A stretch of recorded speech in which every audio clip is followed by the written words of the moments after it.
What's up guys, Clint Reether here with MarineMax Dallas. Today we're going to check out a 2023 Harris 250 Solstice.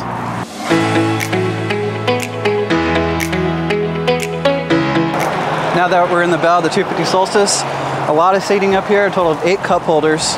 Again, all dry storage up front, either side. True ski locker, another storage facility there.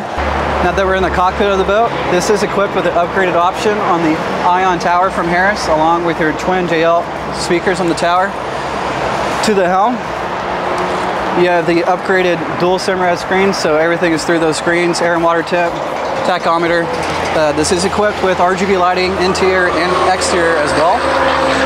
Coming to the back of the boat, this is equipped with the popular SL lounger that does swivel back and forth and lays all the way flat for a nice daybed.